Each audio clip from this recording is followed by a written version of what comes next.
Hi అండి. అందరికీ నమస్కారం. నేను మీ మాలతి. మా నవ్య డెలివరీ అయ్యేటప్పుడు హాస్పిటల్‌కొచ్చాననమాట.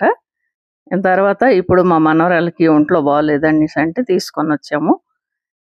ఈ హాస్పిటల్ కోరమంగళలో ఉంటది. Apollo hospital. ఇక్కడ డెలివరీ ఇంకా పిల్లలకి చూపిస్తుంటారనమాట.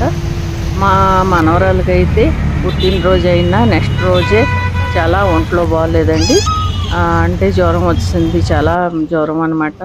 ఇంకా హాస్పిటల్‌కి అయితే తీసుకొనొచ్చాము. ఇంక చూడండి ఇక్కడ దేవుడు ఉంది కదా!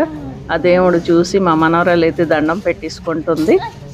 ఇంట్లో ఏమో చాలా పేచీ పెట్టేసి ఏడుపు, ఇంకా పేచీగా ఎక్కువ జిద్ది చేస్తే ఇంకా హాస్పిటల్‌కి అయితే తీసుకొనొచ్చాము.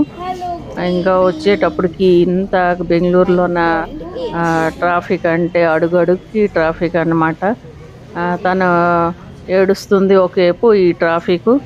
ఇంకా ఏదో విధంగా అయితే హాస్పిటల్‌కి వచ్చాము. హాస్పిటల్‌కి వచ్చిన వెంటనే ఇంకా చురుకు వచ్చేసింది మా మనవరాలకి అయితే. పిల్లలు ఇంతే కదండి. ఇంట్లోన జ్వరంతో దగ్గు జలుబు ఇంకా ఏడుపు చేస్తుంటే ఇంకా అప్పుడప్పుడుకి తీసుకొని వెళ్ళాము. తీరా చూస్తే హాస్పిటల్‌కి వెళ్ళిన వెంటనే చురుకులు వచ్చేస్తుంటాయి. అందరు పిల్లలు అంతే కదండి. డాక్టర్‌కి చూపించి మందులు తీసుకొని ఇంటికైతే వచ్చేసాము.